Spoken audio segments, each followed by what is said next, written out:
Welcome to our last Kinder Institute colloquium of the 2021-22 academic year. I think we've only had like 25 of these or something over the year, maybe higher than that. I'm Jeff Pasley, professor of history here at the University of Missouri and at the Kinder Institute. And we're so glad to have Lawrence Goldman here as for our big finale to a very exciting, though also variable year. First, I wanted to thank a couple people. Well, I want to thank about 15 people, the MA students in Atlantic History and Politics, who've been coming to these, helping with these all year.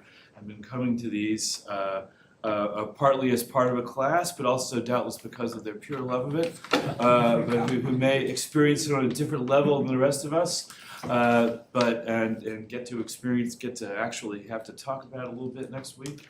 But thank you guys for all your help, and we really appreciate your being here this year and all the work you've done for this and everything else. So let's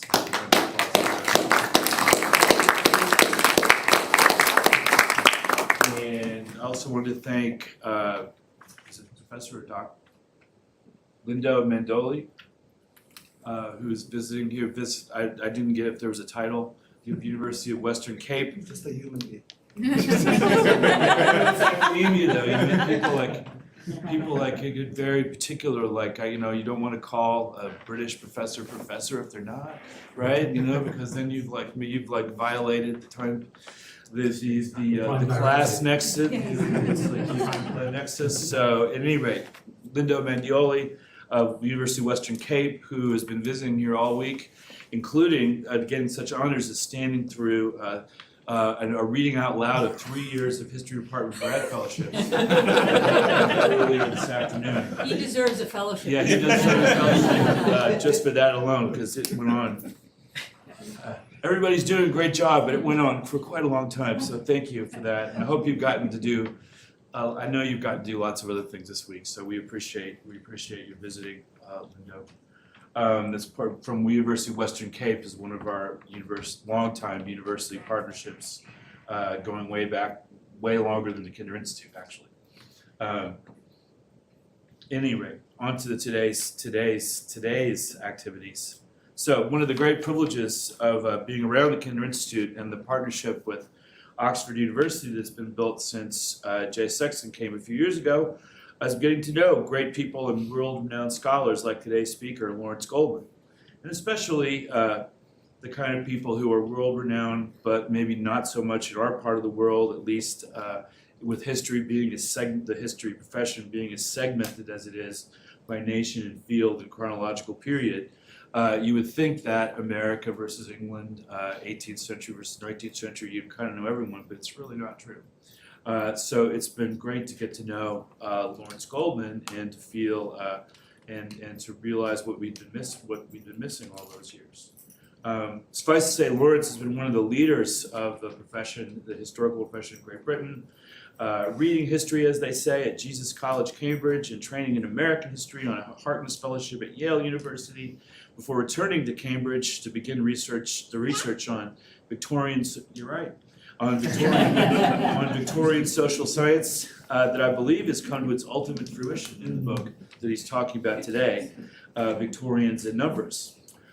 Since then, he's had scholarly positions and published books and essays in great numbers, and not only about Victorians that as at Cambridge, he was a junior research fellow at Trinity College and then made the big lateral move all the way to Oxford, where he was university lecturer in the Department of Continuing Education, and then in 1990 was named fellow at St. Peter's College, and I didn't get an end date, but I guess you never stopped being a fellow. Well, I'm trying hard. You're trying hard?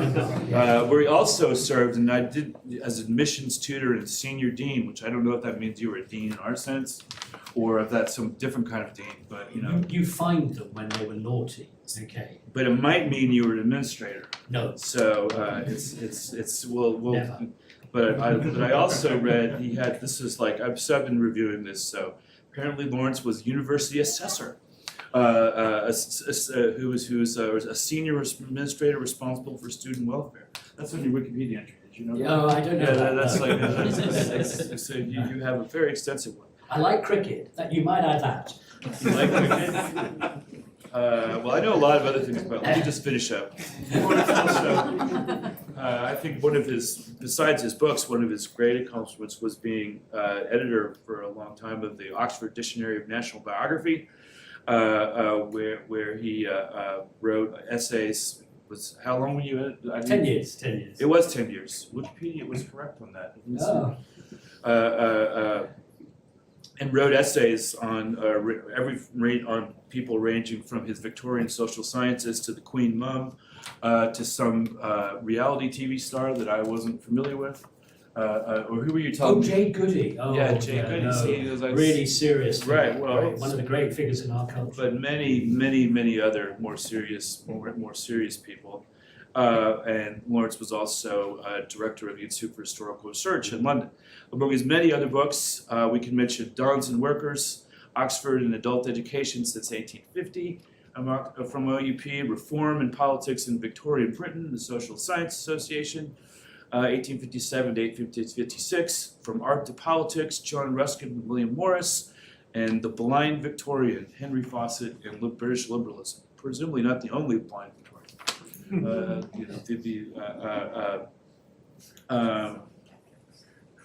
His new book, yes. Yeah. His new book offers a longer and more hopeful history of the so-called big data than most of us would have considered. So convince us not to feel bad about it. Okay, thank you. Thank you very much. I say this really for the graduate students present, for those who are embarking on their theses and getting ready, they hope, for a great career in history. This book has taken 42 years, okay. I conceived it long ago, but decided to write the green book that is over there on the top shelf, over there, the green one, first, because this was more difficult and involved a lot more, that's right. A lot more work, and was conceptually rather more difficult. But what I did do was write an essay, publish my very first essay, which is on the subject really of this book. And I now think it's completely wrong, of course. So let that be a lesson to you. But the nice thing is I've had the opportunity to come back and revisit it and realise how I got it wrong the first time. And that I think is satisfying. I actually started writing just before the pandemic. And the pandemic did two things quite seriously. The first was that it inundated the British, as I'm sure the Americans, with statistics, with data on mortality, on disease, on the distribution of the disease, and so forth. And when people said, how are you spending lockdown? And I said, I'm writing a book on statistics. Actually, they all got it. They all understood that actually that might be a valid subject to write about, even as a historian. But something else, of course, happened in 2020. You will know this, we know it as well. It was a period of heightened racial tension and concerns over those questions. And some of the figures who've come up later in the book and in this talk were in the firing line, notably Francis Galton, a brilliant statistician, the founder really of mathematical statistics, but a eugenicist. And Galton's name was removed because of his racial views from several locations in the university that he's most associated with, University College London, and also Sir Ronald Fisher, who many consider to be, after Darwin, the greatest biologist in the Darwinian line. His window, memorial window in King's College, Cambridge, was removed as well, and he was a great statistician. And so, as it were, this becomes another reason to write the book and talk about it, because my guys, not all guys, but my guys are liberals. And really the focus of the book, down to the 1880s, is on a liberal project, not a eugenical project, not a conservative or racial project in any way, but a liberal universalist project, Statistics for 60 years in Britain, as it was developed, as we'll see, was associated with social reform, with progress, and with environmentalism, not the study of heredity and the study, as it were, of racial characteristics of any type. It was focused upon the improvement of the environment and the ways in which statistics might assist social reform. So it was important, I think, to get it written and make that point. Now, let's move on and let's look at the cover. I hope you can see it. And who are these people? Because that might be where we start. Who are these Victorians and why are they important? Let's start in the top right. That's Dr. William Farr. And Farr was probably the most notable statistician of the 19th century. He had a hand in the design of the 10-year censuses, 1841, 51, 61, 71, 81. He sat in what was called the General Register Office, where births, marriages, deaths were indeed registered and centralised after 1837. And he used that position and the data to really be one of the leading voices for public health reform in Victorian Britain. He was a very notable figure. More on him in a moment when we turn to America. Beneath him is somebody who, in a way, controlled him, and that is Florence Nightingale. And you'll know who she is, the lady with the lamp, founder, really, of modern nursing, heroic figure in one of those passages of arms that the British like to forget, the Crimean War. We made her into a heroine precisely because it wasn't our greatest hour on the battlefield. But what's perhaps not known is that she was a very serious social reformer. She believed that God dwelt in the numbers, and she spent so much of her time poring over statistics, social statistics on health and welfare and so forth.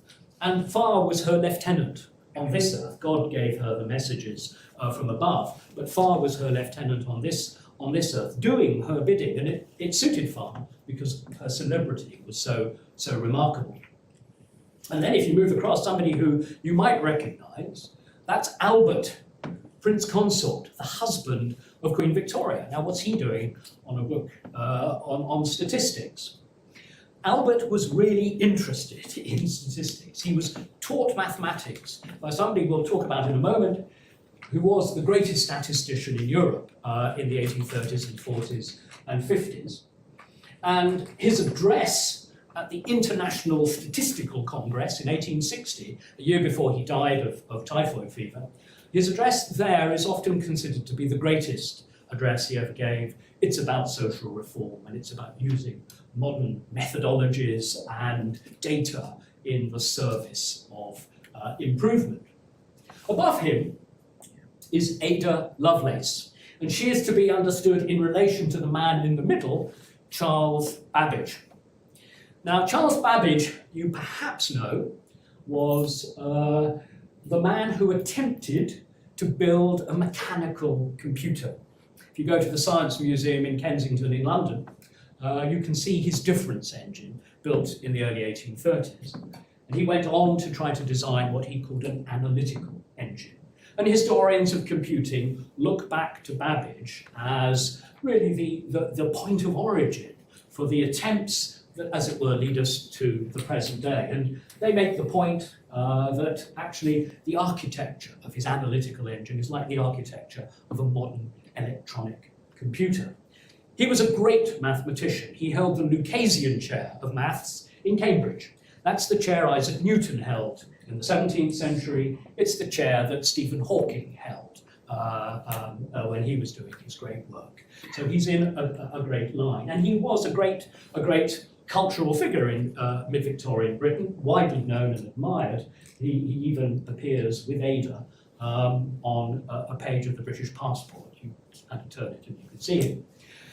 Ada was his pupil. She showed great facility for mathematics. She became his expositor. Like many great mathematicians, Babbage couldn't explain it all, but she could.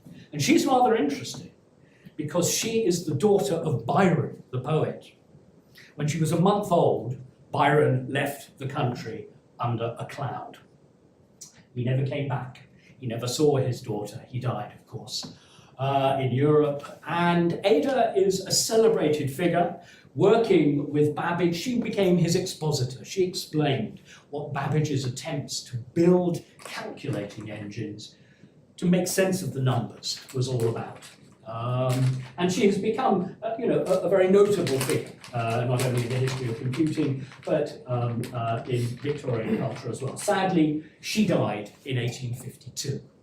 But the four of them were all present at something you find it rather difficult to imagine, a festival of statistics in London. Imagine it, in July of 1860. I like to say to my social science colleagues, no conference you will ever go to is as grand as the London Congress of the International Statistical Congress in July of 1860. It was opened by the Prince Consort in Somerset House, which is on the Strand. They then all processed, let's all go down the Strand. They went to Buckingham Palace, where Albert greeted them. They had a soiree with the Prime Minister, Lord Palmerston. They had a dinner for all the 500 or 600 delegates in the Crystal Palace, the great exhibition built by Sir Joseph Paxton, this enormous glass and plate glass and iron building in Hyde Park.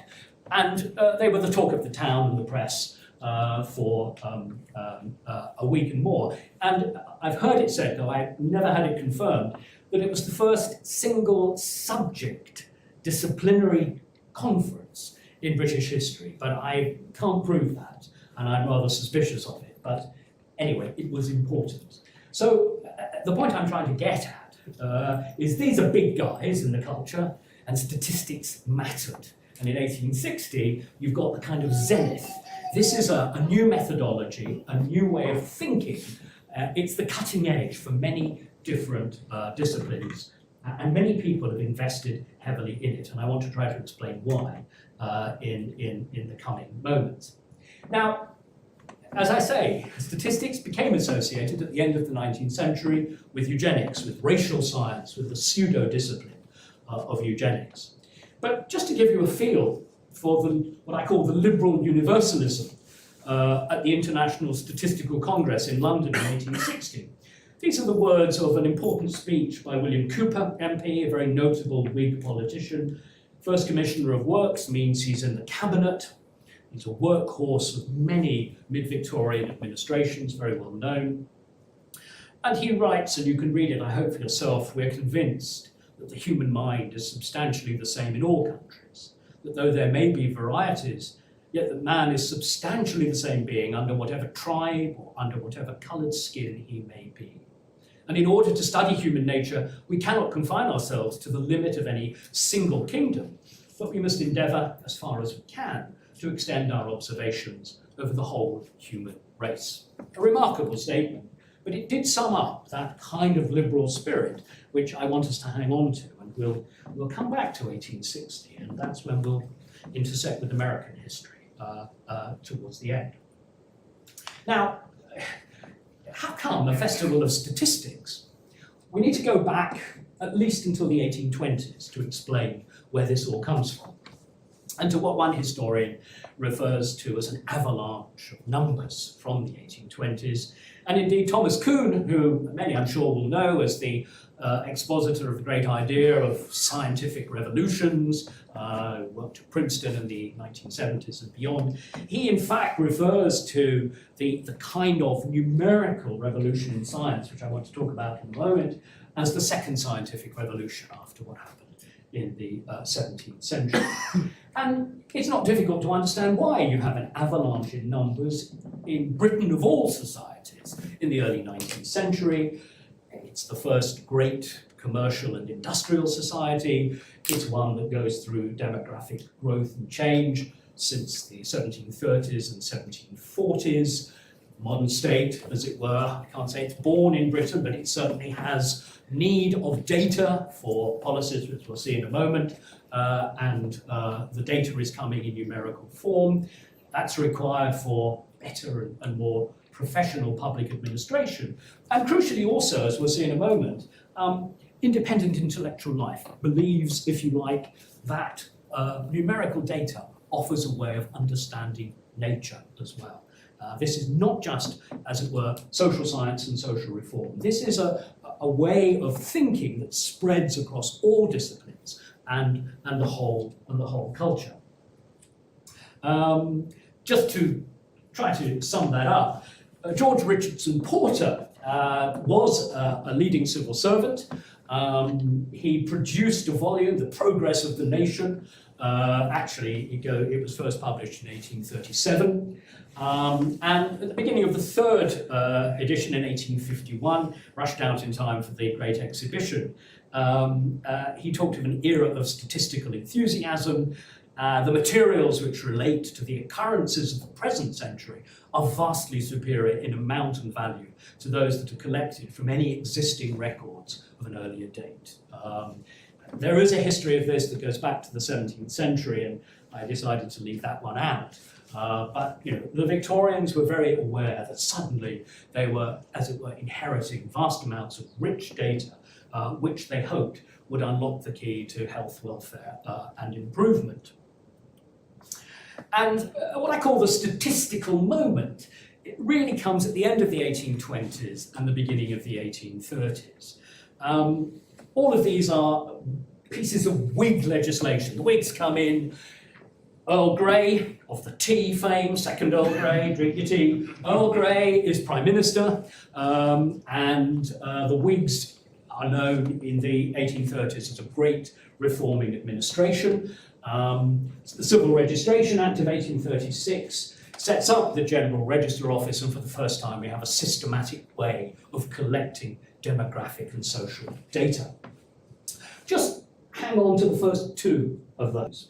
The Great Reform Act of 1832, a great set piece in the politics of Britain, 18 months of political crisis, rather like Brexit actually, as near an example as you will ever get to what went on in Parliament over Brexit. The Great Reform Act begins the process of democratisation and the reform of Parliament. It redistributes seats from the overrepresented south of the country to the underrepresented industrial north of the country. In 1832, Manchester does not elect an MP to the House of Commons, but it is the shock city of the Industrial Revolution with a population of about 200,000. No MPs for Manchester. So of course, that nonsense has to be dealt with. And then in 1833 comes slave emancipation in the British Empire. Both of those reforms depend on data and statistics. The Whigs recruit men, a team of men, many of them army officers, to undertake the redrawing of the electoral map, redistricting, as you would call it, in the early 1830s, and to, as it were, calculate and try to give some rationality to the electoral map of Britain. And they literally do look for largely army officers, largely from the Royal Engineers, people with a facility for numbers. And then comes slave emancipation. And you may know that it was highly controversial. We paid the slaveholders 20 million in compensation in that year. That's 40% of the annual budget of the whole government, the whole of the state in 1833. And basically, a huge sum was required. A census was required of all the slaves in the British Empire, who owned them, and then they were divvied up, this 20 million, and money was given out. And some slaves, in the way the British did it, were owned, by 3 or 4 different owners. You owned a quarter of a slave, or a third of a slave in the West Indies. And all of these people had to be compensated. So government requires numerical capacity. This is, if you like, a feature of modernity. And this is responded to in a way that might seem odd. In the 1830s, across Britain, we see the founding of statistical societies, where, in different guises, people pore over data, social data mainly, but not exclusively. They do some research of their own. Many of these societies actually send investigators out into the field to count all sorts of things. They survey poverty, they survey housing and so forth. And there's a great interest, if you like, in social investigation and a kind of numerical approach to that, a much more professional approach, in other words, than merely an impressionistic association from the past. And what's interesting is to see where and the ways in which this enthusiasm for statistics takes very different forms. In Cambridge, in June 1833, Charles Babbage is central to the founding of a statistical section of the British Association for the Advancement of Science, a great Victorian panjandarum of an organisation which was designed to publicise and popularise science. It's the same model as your American Association for the Advancement of Science. And at its third meeting, Babbage cleverly foists a statistical section on all these natural scientists. Some very notable figures be it noted. But in Manchester, roughly at the same time, there's a statistical society founded there, and it's founded by quite different people. The great cotton capitalists, the Greggs, the Ashworths, the McConnells. These are people who employ thousands of hands in their factories, and they're really interested in statistics for a whole range of reasons. The Manchester Statistical Society is not really a liberal forum for intellectual interchange. These are men with a mission. Their mission is free trade.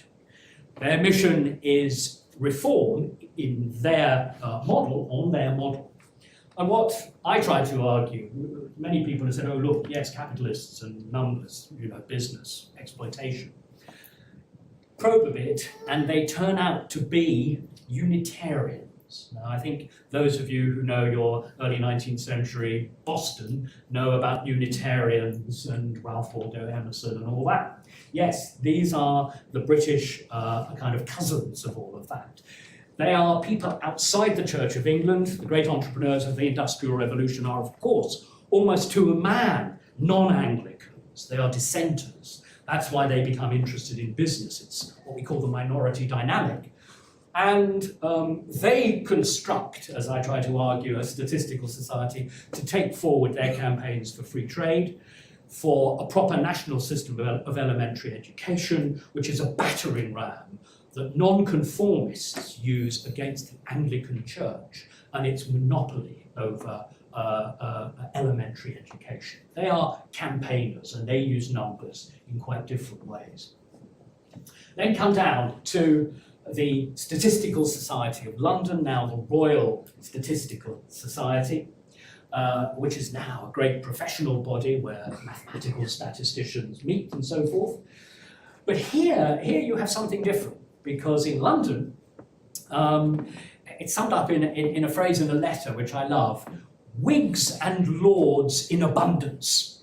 This is the official class. In London, you get the politicians, the leading civil servants, the lawyers, the men of affairs. And it's the Statistical Society of London which becomes a focus, really, for numbers in relation to the state and the state's need for expertise and data. And that remains the case deep into the 20th century. And still today, the master of my Oxford College, or previous master of my Oxford College, president of the Royal Statistical Society, but also chief scientific advisor to the Home Office. So his statistical acumen is used by government. And that goes right back to the 1830s. There were other statistical societies, but there was something I discovered, my greatest discovery.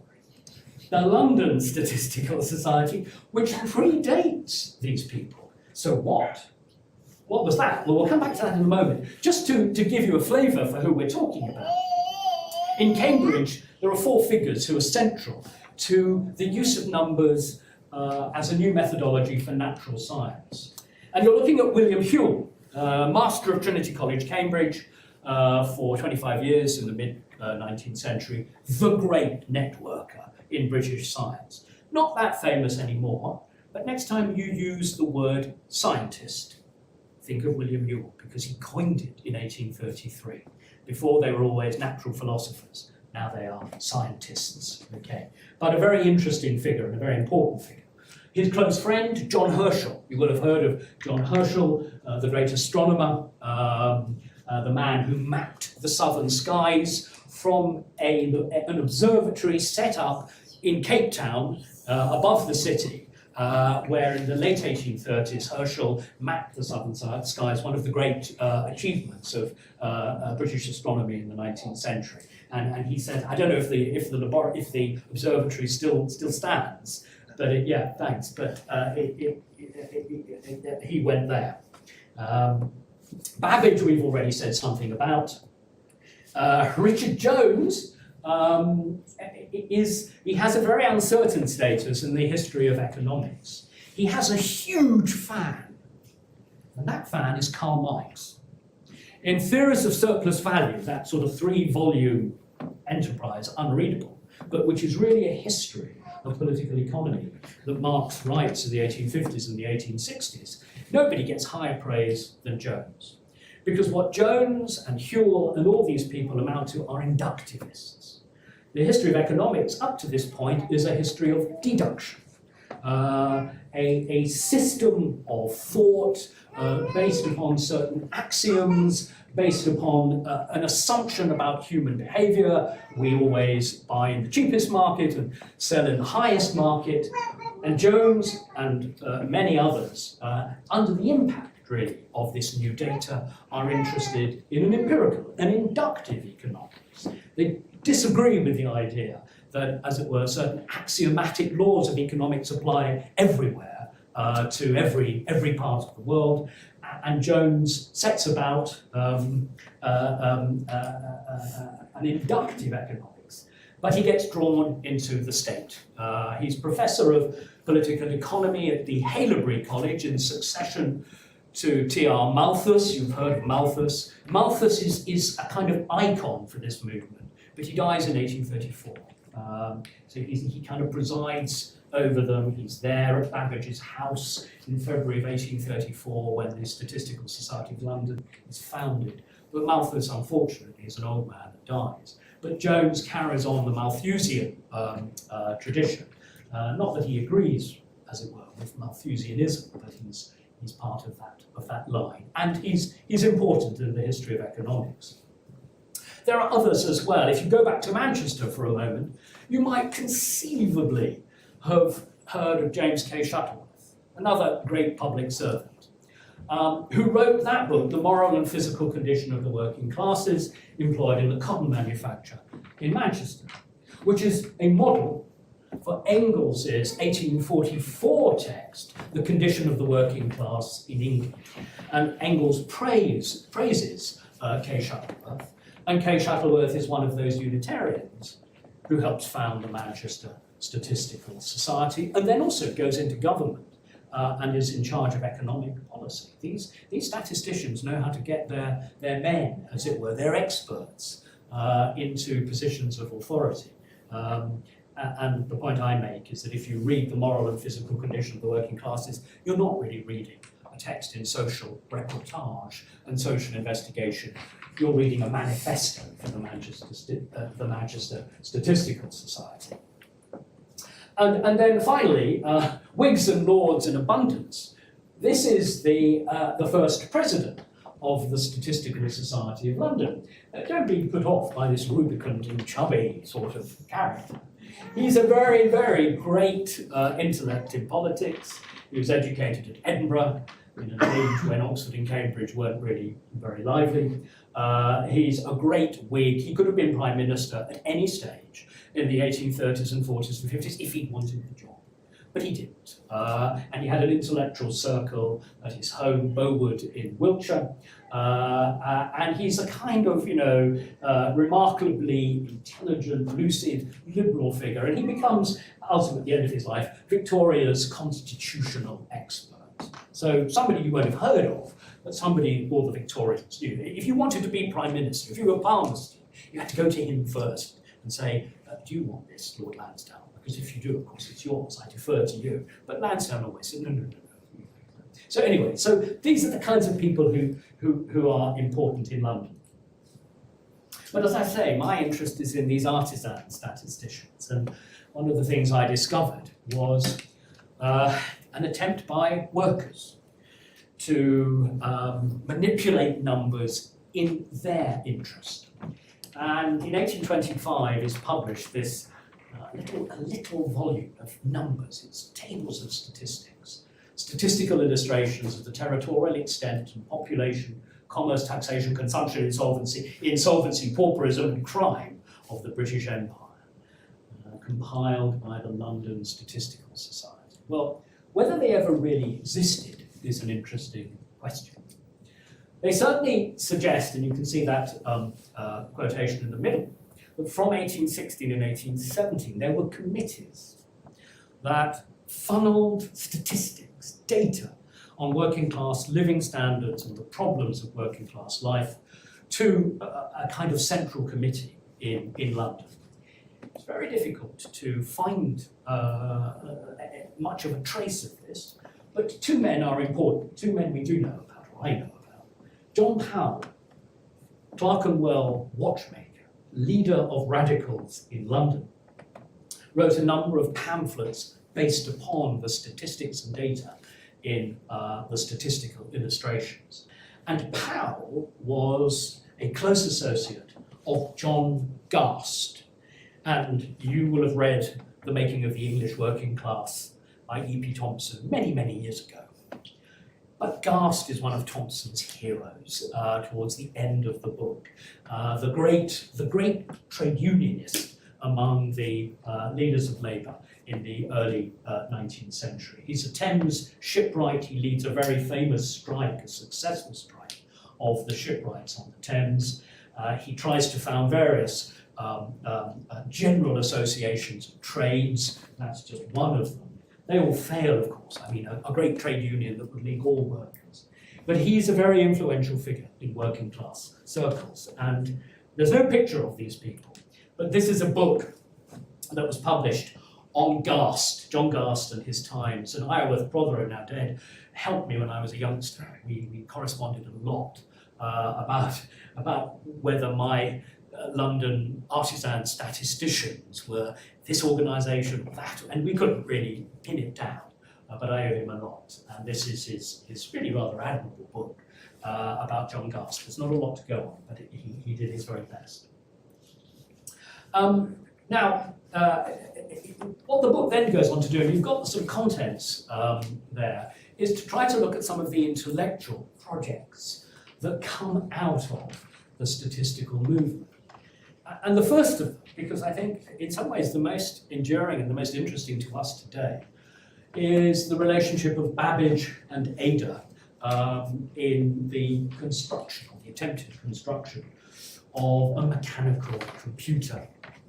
As I say, Babbage is seen to be the founder of as it were, the history of computing, and his biography is largely written by engineers and historians of computing.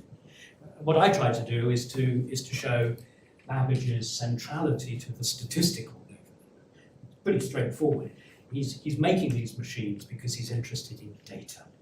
And I suppose I can't say I'm the first, but I show through a number of different ways his interest in numbers and the number of papers he wrote about putting a number on nature and then analysing those numbers. These two become very central, therefore. In 1822, so 200 years ago, exactly, so it's nice to publish 200 years later, Babbage foresees the computer. I venture to predict that a time will arrive when the accumulating labour which arises from the arithmetical applications of mathematical formulae, acting as a constantly retarding force, shall ultimately impede the useful progress of science, unless this or some equivalent method is devised for relieving it from the overwhelming encumbrance of numerical detail. We are going to need machines to analyse and crunch these numbers. So whilst all his colleagues are kind of collecting these numbers, Babbage is miles ahead and thinking, as it were, about how you will make sense of all the data that suddenly become available. And later, Ada in her exposition of Babbage's work in this very famous essay, Sketch of the Analytical Engine, which she translates and then adds notes of her own. She writes, thus the engine may be considered as a real manufactory of figures, which will lend its aid to those many useful sciences and arts that depend on numbers. Again, who can foresee the consequences of such an invention? In truth, how many precious observations remain practically barren for the progress of the sciences, because there are not powers sufficient for computing the results. And I bet that's used as an excuse in the zoo by some computer scientist to get an even more supercomputer out of your university. There just isn't enough computing power.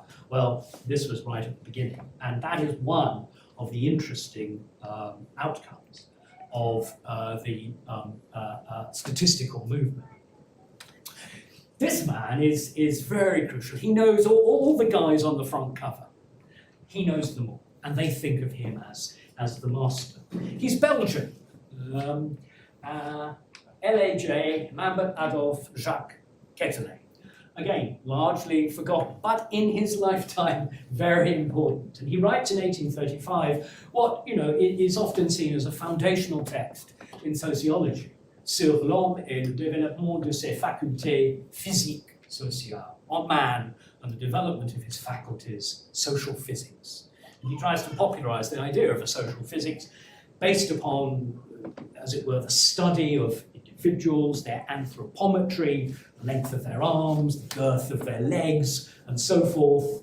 He pores over anthropometric data from over 5,000 Scottish soldiers. This is a really important data set for him. And he builds a kind of composite picture from, as it were, the individual up to the societal level in this book. Florence Nightingale thinks it's, as we say in Britain, the bee's knees. And to the end of her life, she considers Quetelet to be the master. And he knows all these guys. He comes frequently to London. And he, as I say, by one of those strange chances in history, he was the maths tutor to Albert for a year before Albert went to the University of Bonn. And they continue a relationship which only adds to his luster in the eyes of the British. But here's somebody else. Quetelet is the first foreign member of the Royal Statistical Society. This is the second, Alexander von Humboldt, the brother of the great Prussian minister of the early 19th century, Wilhelm von Humboldt. But this is a naturalist. And it's generally argued that he was, before Darwin, the greatest naturalist of the early 19th century. And he is a traveller. And I suppose what you'd call him is a biogeographer.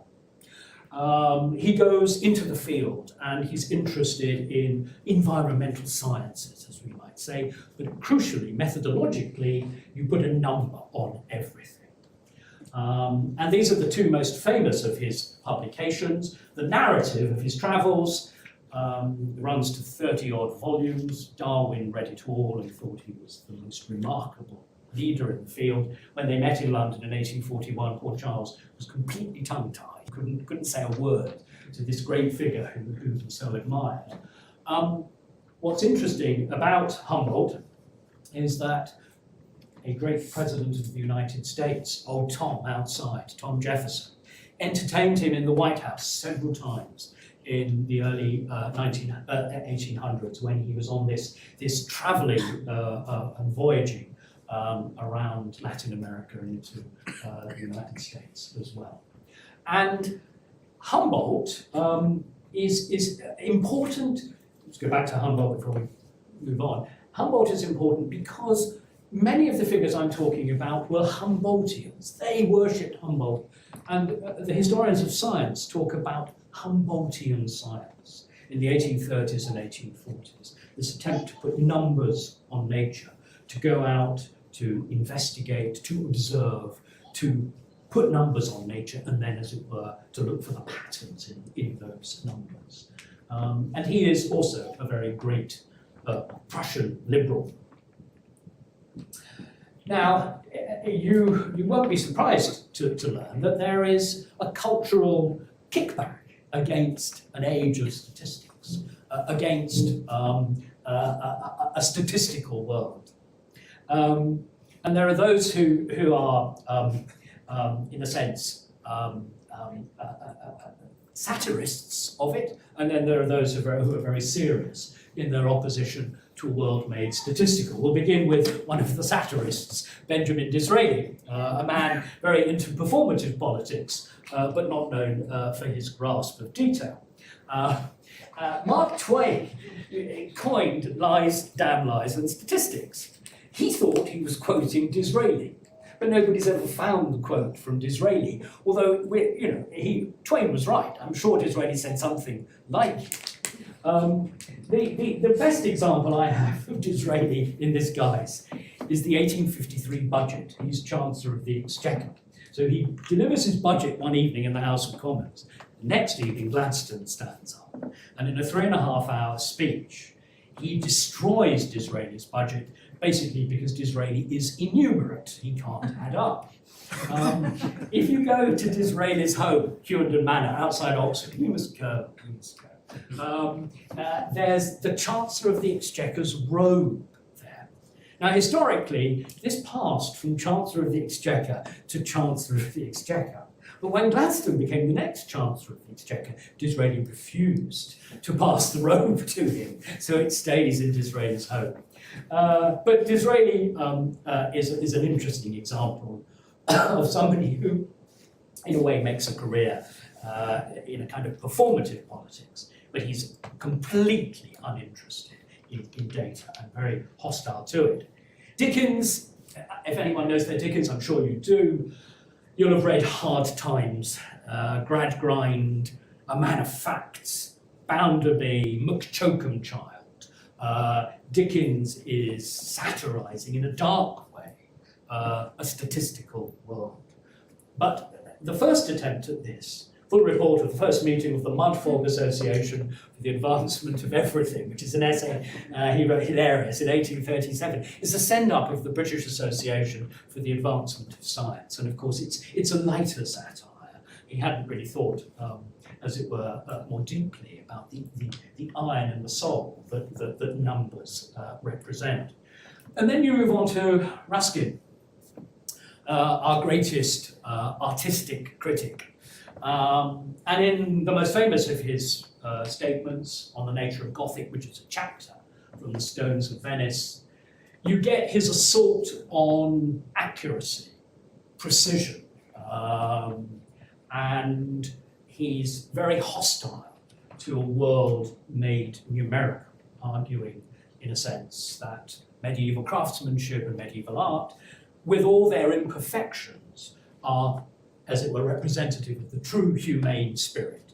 But a world of exactitude is a very dangerous world. It unhumanizes us.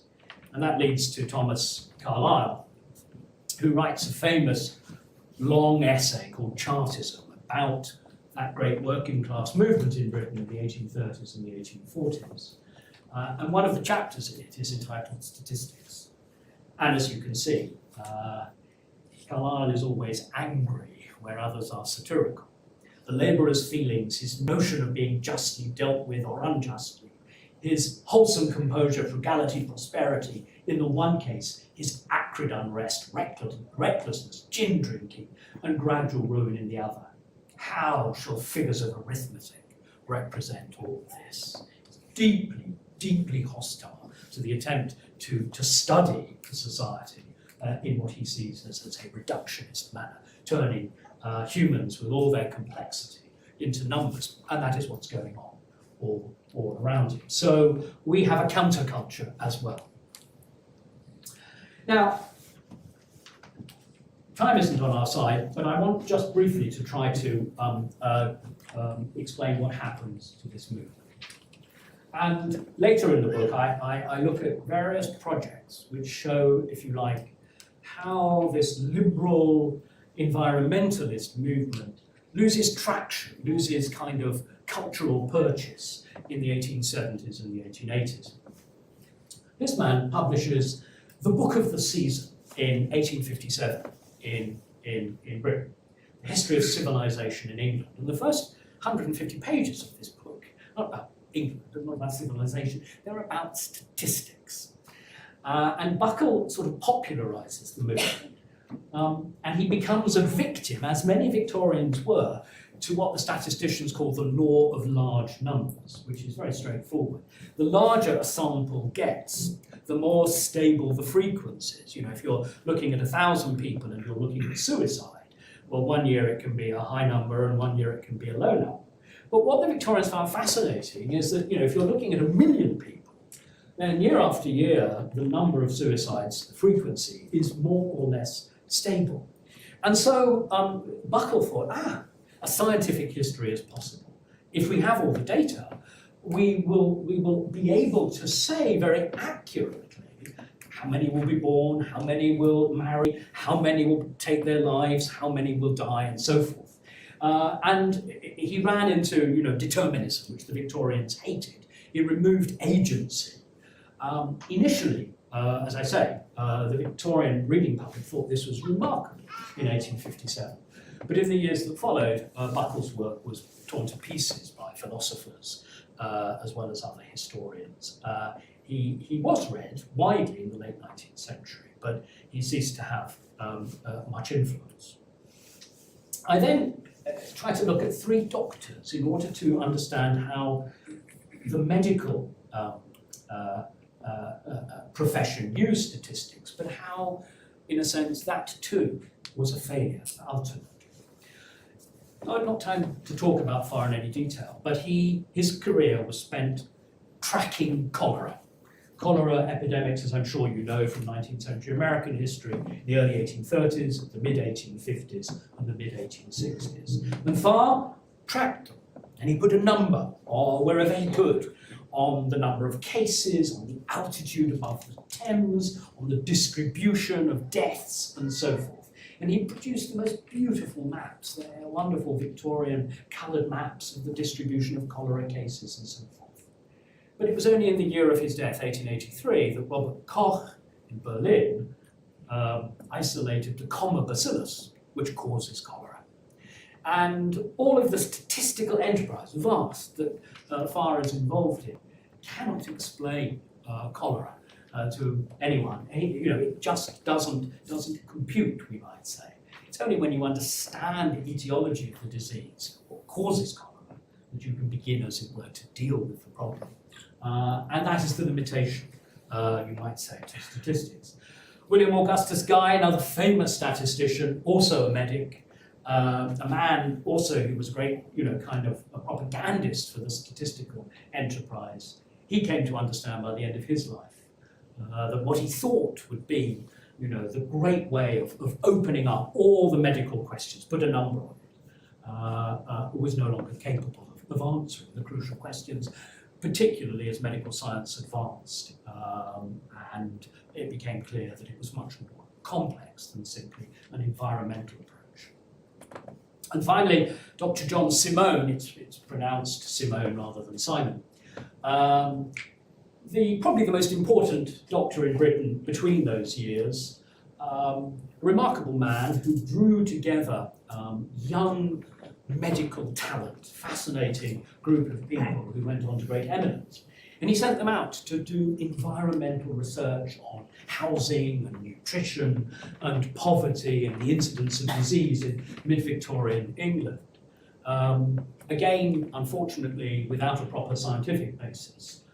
So the work is very fascinating, but it doesn't actually promote the eradication of disease. And in 1871, Gladstone's government wound up the Privy Council Medical Office, and he spends the rest of his life bitterly complaining about, as it were, the turn against medical science at the heart of British government.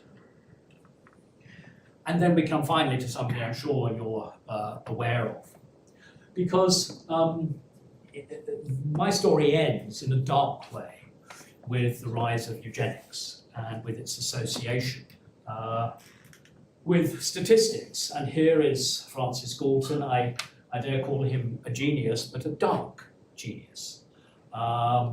He was interested in genius. And those are the 4 most famous books, but there's a vast output of articles, publications as well.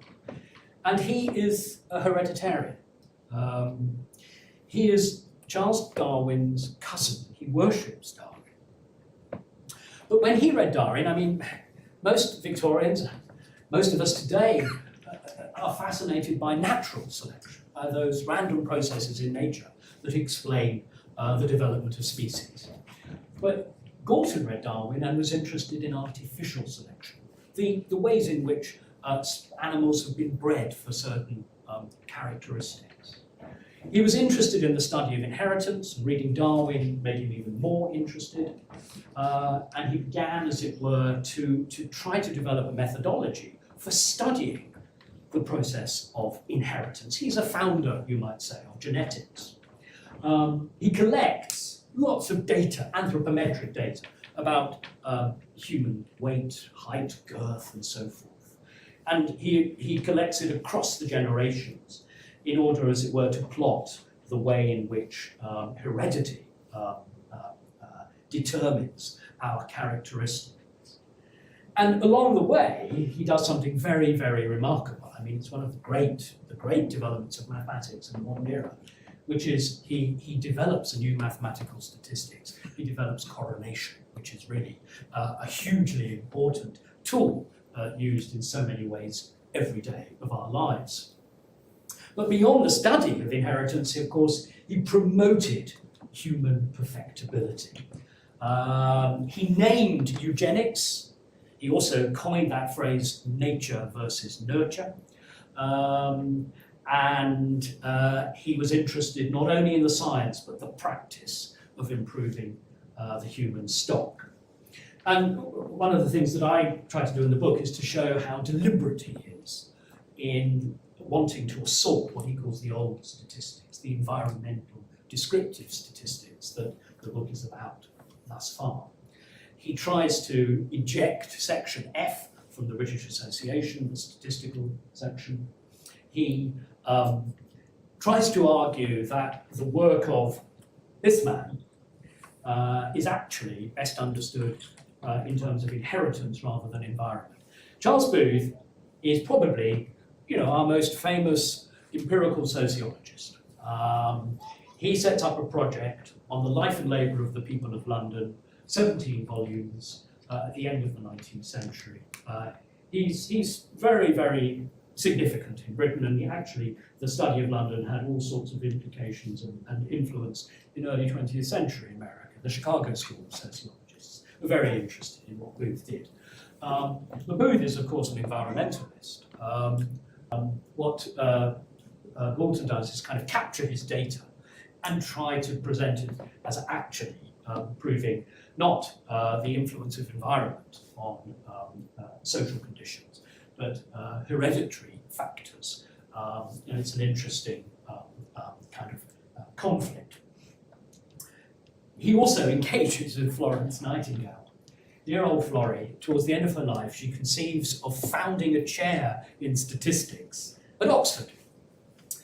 And she contacts Galton, says, help me in this project. But the last thing Galton wants to do is to institutionalize statistics on the model of the liberal ideas of 1860 that Florence Nightingale represents.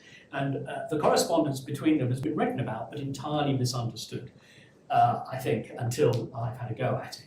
You see how Galton actually is sort of leading her into a cul-de-sac because he really doesn't want this project to work. And he succeeds. And Jay may know that there's a Nightingale lecture in statistics once a year. That's about as much as she got. But she never got the chair of statistics that she wanted because Galton would not be party to what was essentially a liberal, progressive, social reforming project. He wanted something entirely different. Now, I haven't got a lot of time, but I'll try to end with some American details. You're looking at Martin Delany, and you will know that he was an African-American abolitionist, a free black. He lived in Pittsburgh and collaborated there with Frederick Douglass. He was admitted to the Harvard Medical School in 1850 because he had some medical training, and there was a rebellion of the white students who refused his presence there, and he left. There were 2 other black students as well. And he became, therefore, as a consequence, really the first black nationalist, believing that, as it were, African Americans would never find equality in America and would have to go elsewhere and seek their fortunes elsewhere. He became a major in the Union Army in the Civil War, a very interesting and admirable man. Now, he is present at the Festival of Statistics, where we started in London in 1860. And at the end of Prince Albert's opening address, this man, Henry Brougham, stands up. And this is Brougham early in his life, wonderful portrait. This is Brougham, around about 1860. Don't laugh, I'm writing his biography. But anyway, this is Brougham in old age. Nobody knows who Brougham is, but he's one of, there's a monument to the great leaders of anti-slavery in Britain, and he's one of the 6 names. Clarkson, Wilberforce, Stephen, Macaulay, it's gone, Brougham. And 5 of them, okay, Lushington's the 5th. 5 of them, those 5 are all evangelical Christians, and the story is written. He is an atheist out of the Scottish Enlightenment. He's an economist. He's a kind of free-floating intellectual. But he's there because they needed him. He commands the House of Commons in the 1820s. He does more for emancipation than anyone else. Take it from me. But he's been forgotten. Anyway, Brougham stands up and makes a scene. He points to Delaney, and then he points to your ambassador in Somerset House in July of 1860. And he makes some pointed remarks about the United States in July of 1860 still being a slaveholding nation. How wonderful it is to have Delaney amongst us for this Statistical Congress. But he points at this man, George Mifflin Dallas, Vice President of the United States, American Minister to the Court of St. James, i.e. American Ambassador, and he reminds him that African Americans are not free in the United States. This is what he writes as reported in the Times. I hope my friend Mr. Dallas will forgive me reminding you that there is a Negro present, a member of the Congress, loud laughter and vociferous cheering. After the cheering had subsided, Mr. Dallas made no sign, but the Negro in question, who was understood to be Dr. Delaney, rose amid loud cheers and said, I pray your Royal Highness will allow me to thank his Lordship, who is always a most unflinching friend of the Negro, for the observation he has made, and I assure your Royal Highness and his Lordship that I am a man. This novel and unexpected incident elicited a round of cheering, very extraordinary for an assembly of sedate statisticians. And at the concluding meeting, he speaks again. They give him the floor. And Delaney says, I am not foolish enough to suppose that it was from any individual merit of mine, but it was that outburst of expression of sympathy for my race, whom I represent.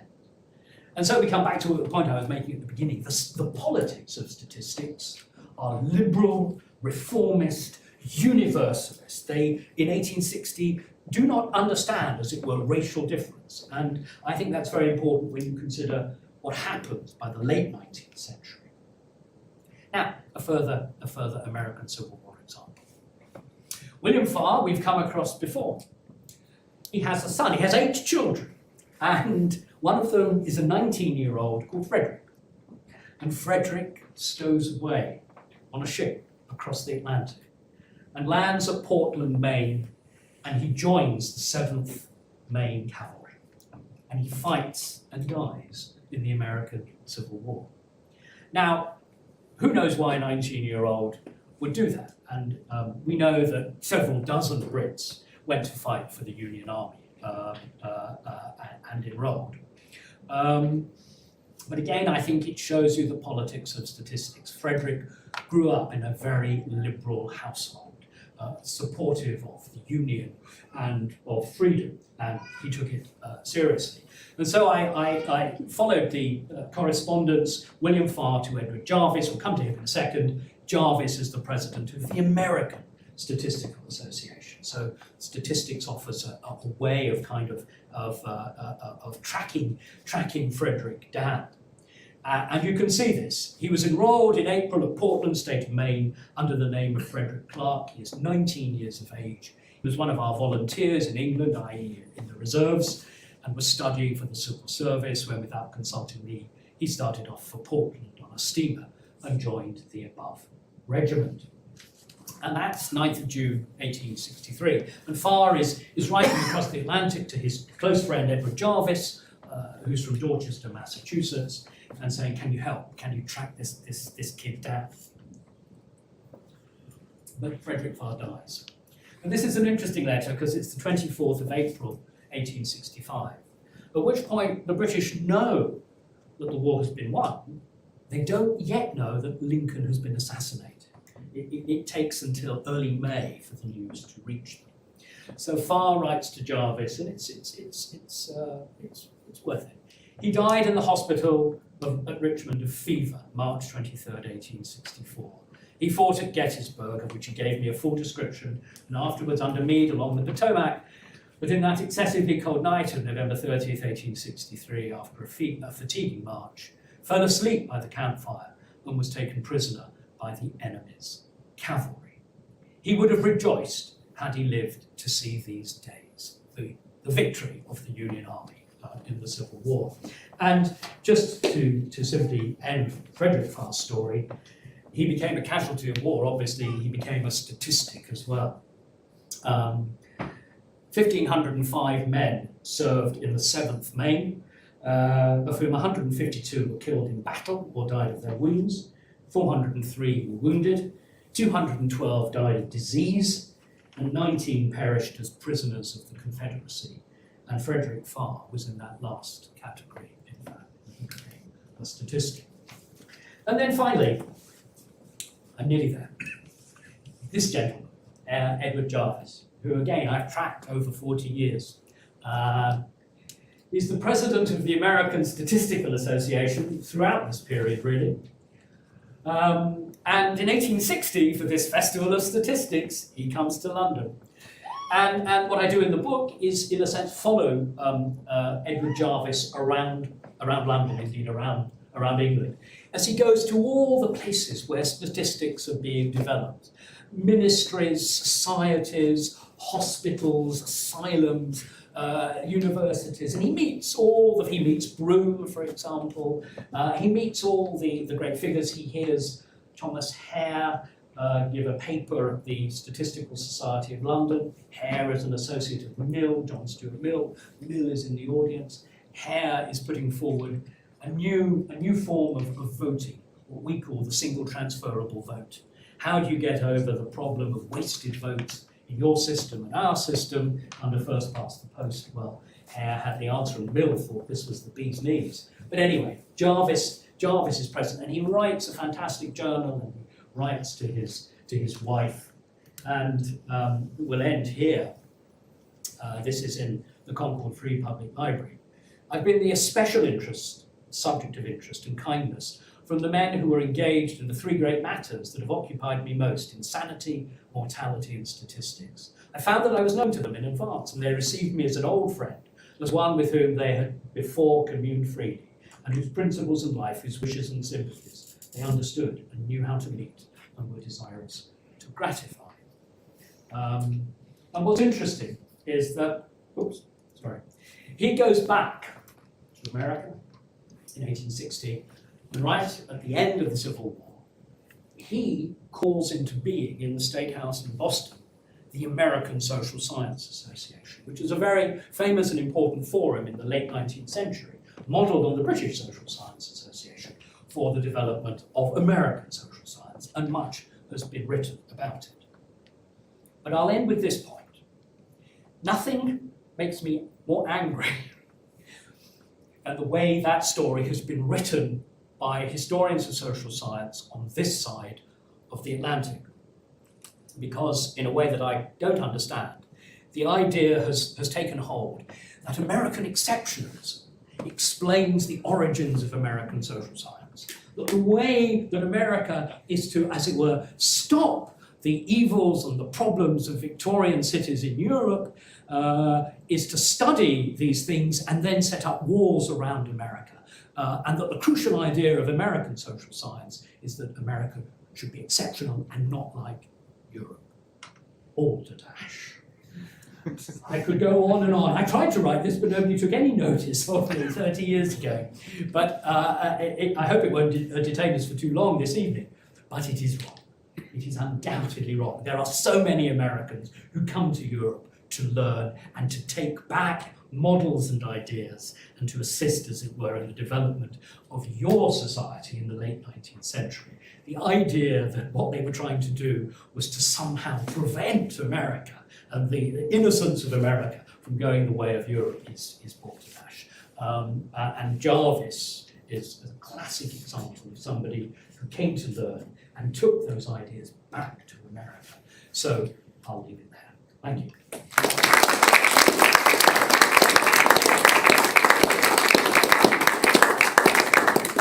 We have plenty of time, and Lawrence is like an old hand at taking questions, so I think I'll let him handle it. Though I did forget to thank our sponsors, Longboat Brewing, who provided some libations that we'll get to whenever Lawrence is done answering questions. So, Lawrence, take it away. Well, or you want me to? Okay, yeah, all right, Andrew, all right. You touched on it a bit towards the end, specifically with the correspondence between Florence Nightingale and Galton. Yeah. But I wonder if you could touch a bit more on the relationship between your liberal statisticians with this emerging field of eugenics. Yeah. Because certainly that's kind of the traditional narrative of the 19th, especially mid to late 19th century, is the rise of racial science and eugenics, and how much they like push back against it, or how much they also kind of dip their toe in that kind of stuff. It's a very good question, and of course time doesn't allow all the details, but it is something that I deal with. The Brits are good at having ideas which they never actually put into practice in Britain.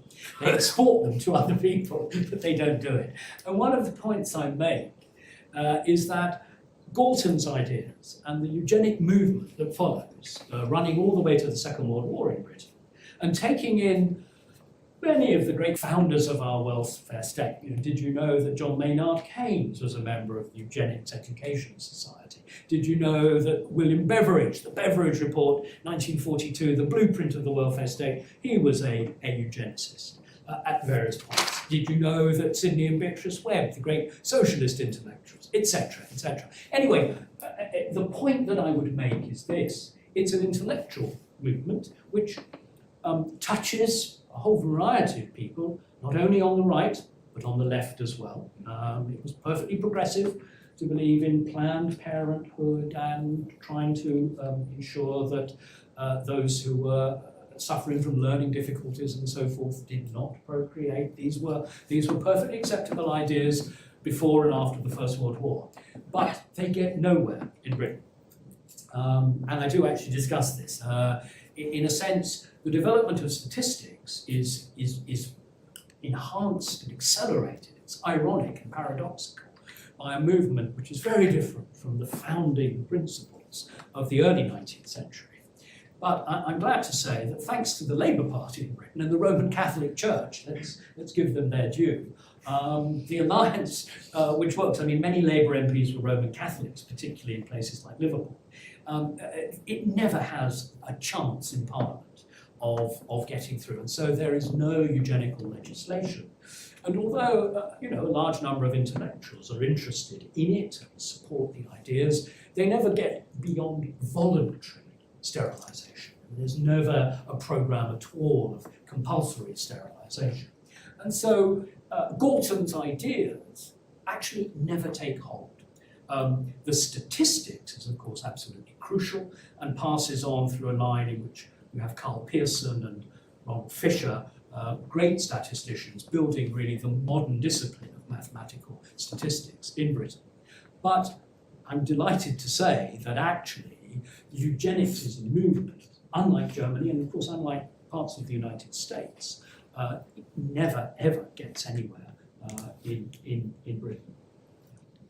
So I would say Missouri was too conservative for eugenics as well. Really? One of Galton's biggest American followers was this guy named Harry Laughlin, Yeah. who was from Kirksville, Missouri. Where's Dan? Right. There we go. Yeah. You know, he knows. Is that what you're going to ask about? My two boys played in Harry Laughlin's house. Really? Okay, that survived. All right. Thank you. Thanks for your talk. I guess this is sort of related to Andrew's question, but I was wondering if before eugenics, if like there was any part of the politics that was concerned with like how the data was going to be used, especially with the epidemiology that it seems like came right before eugenics, like if there was. And when you say how the data was going to be used, what are you sort of getting at? What's the... Like, were people concerned about like their privacy? Ah, I know that at Jane. the end. We dealt with this yesterday, didn't we? Yesterday, I asked, I won't give any names or anything away, a student who'd written a fine essay about the law of privacy in the United States, who was thinking of going to Britain. Why the law of privacy is far less significant in Britain than it might be in the United States. And what I was looking for as an answer was a very different view of the state in the United Kingdom as compared with the United States. Now, I think this answer works better for the 20th century than it does for the mid-19th century. But remember, our welfare state is something that we favour. It doesn't always favour us, but at its best, we see it as almost cosseting us. It's paternalistic. It will help us. Giving our data to the National Health Service is not something we want them to use it. You know, we actually believe in state services. At one level, it's contractual. We pay our taxes and we want good services. At another level, it has a kind of spiritual dimension. This is how the best of British values expresses itself in a benign and beneficent state, intervening for the welfare and the good of its population.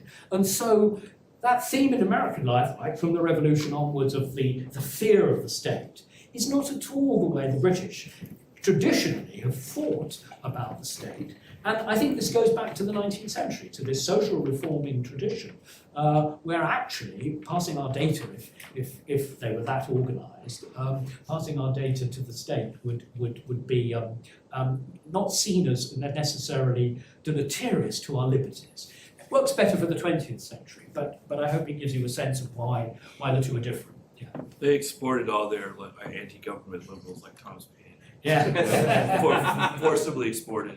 Yeah. I think Robert and Ed. Lawrence, so if I'm understanding a little bit the narrative arc that you're doing with this book, is you are saying that these 1840s, 1850s, 1860s statisticians are progressive, reforming, and liberal, but then later in the 19th century, sort of the community of statistics takes a little bit of a darker turn in English. I'm understanding that's sort of the narrative arc you're doing there. Thank you. Yes. But for me it was fascinating in that you did mention Karl Marx. Yeah.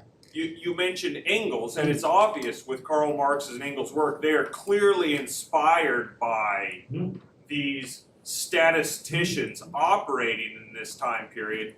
But in my mind, they are then creating like a separate and different sort of intellectual heritage from that which you're talking about kind of isolated in Great Britain. I didn't know if you had followed perhaps the Marxist heritage of this statistical vogue a little more. Yeah, but the word isolated is the one I'll pick on, because these people don't count in Victorian Britain. They are isolated.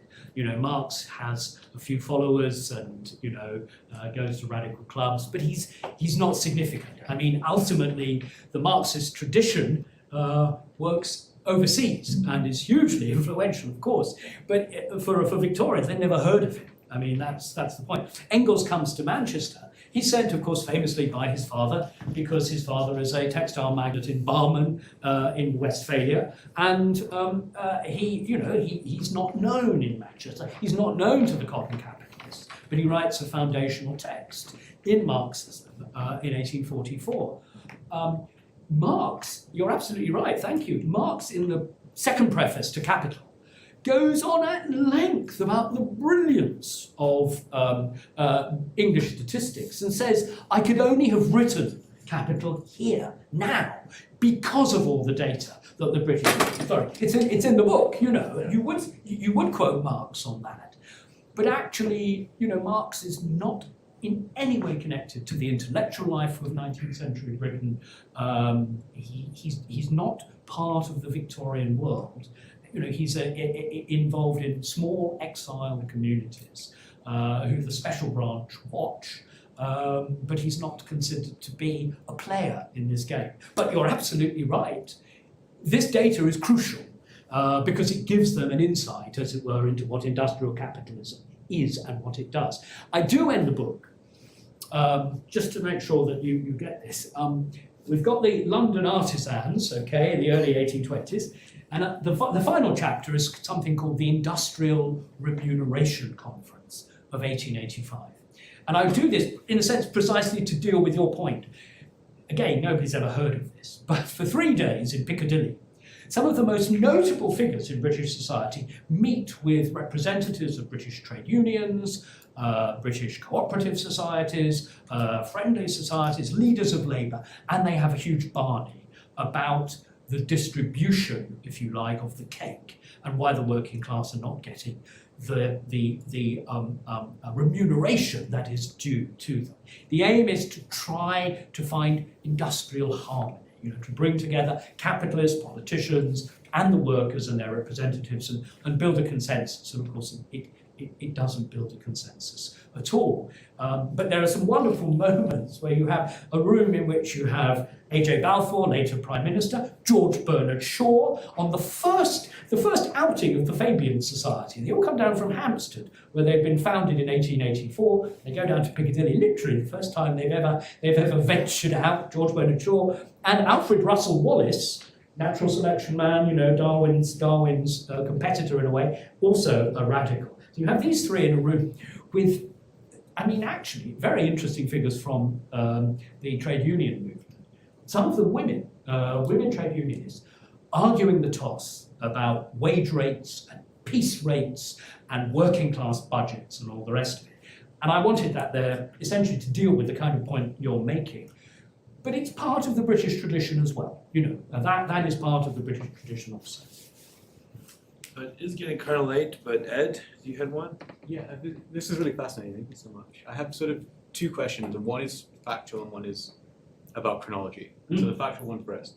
What are the reformers, the first generation, actually doing with the number? Like practically, what are they doing with the numbers? Because it was fascinating you said that Galton kind of invents correlation. So what does counting do? Exactly.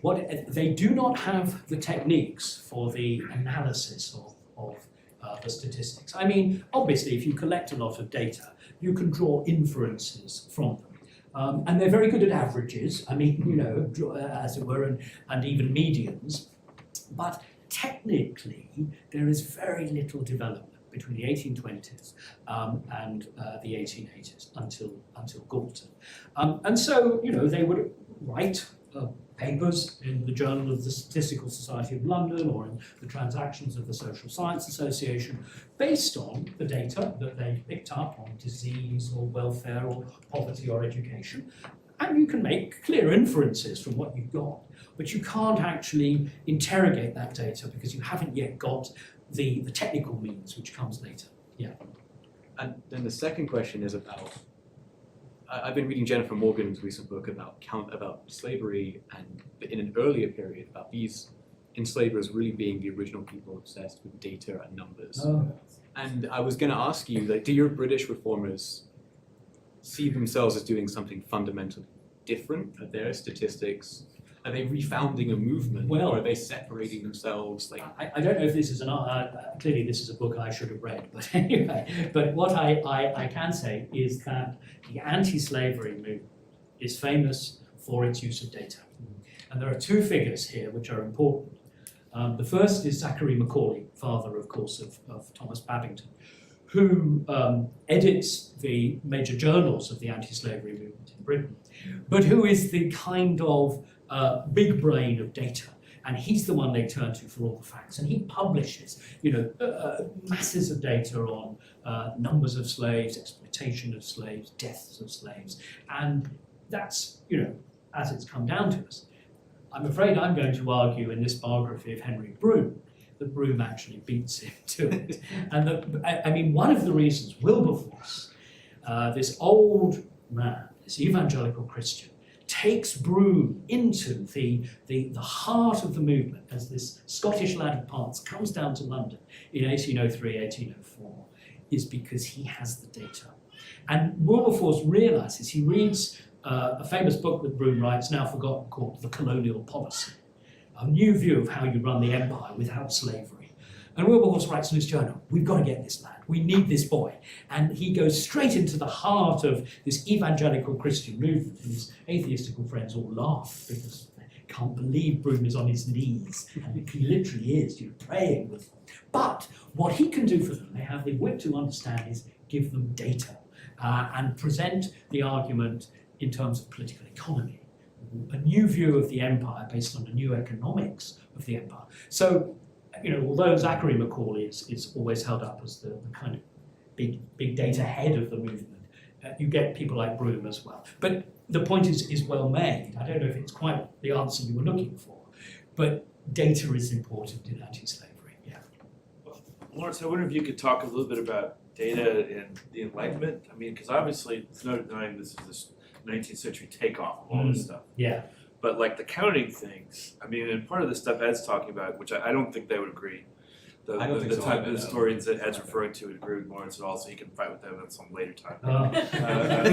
Some more Americans fighting. Some Brits too, I think, but No, just no. a lot of Brits actually. But the Enlightenment, but one of the things, about one of the anecdotes about the various founders and their contacts in Britain and France sending each other statistics and sending each other samples, Yeah. taking weather readings. Franklin, Jefferson and Madison send each other the temperature readings. So it's clear that there was and some of the stats you were talking about were essentially coming from the 18th century, right? They originate there. So how does the Enlightenment relate if to you what look you're talking about? at the contents, you'll see there's a kind of before the Victorians, there's a little chapter about political arithmetic and statistique. Now, political arithmetic is what we call the origins of demography and economic analysis in Britain from the 1660s, very much bound up with the foundations of the Royal Society. The Royal Society's motto is nullius in verba, which essentially translates, it's not quite nothing in words, but after a civil war that generated millions of words, what the scientific community in Britain in the late 17th century want is numbers, and they are applied to the study of demography, the society, and so there's this tradition in Britain. In Germany and Central Europe, there's a tradition known as Statistic, which is very similar, but it tends to be a tradition of collecting descriptive data of the size of the state, the population of the state, and so forth. The British tend to try to do some sort of mathematical operation on the data. The Germans just pile the stuff up. They collect it. I tend to argue in the book that there isn't such a big difference between these two traditions, but I also make the point that there are other traditions of data collection. There is an antiquarian tradition going back to the Tudor times and William Camden of collecting data, again descriptive, geographical, geological, etc., of places. And I use Jefferson's notes on the state of Virginia as an example in this tradition that endures, into the 1780s, because that is very much part of this English tradition of descriptive, topographical, geographical, geological, but also man-made as well. There's no difference in this tradition between, if you like, human geography and physical geography, and that would be true of notes on the state of Virginia. Both are in there. So there are these traditions, without doubt. Yeah. And this brings them together, or this changes them. So well, I think in a sense, I think this is different. I mean, or rather, in the 18th century, they're scrabbling around trying to find data and trying to make statistics. You know, they're trying they're beginning to measure temperature and measure altitude and so forth. In the early 19th century, the stuff is just pouring in, if you see what I mean. But I mean, I don't make a clear kind of sort of segue from one to the other. But there are these traditions which are important to understand. But in the early 19th century, I think something different. There's a quantum Is leap. it a paradigm shift? Yeah, that will do it. That will do it. Quantum leap. You know, quantum shift. Quantum leap, okay. And I think it's about 5. Is there one more? Or I didn't mean to take up the last question. If not, what's that? All right. You want one? Oh, clap. All right. Now let's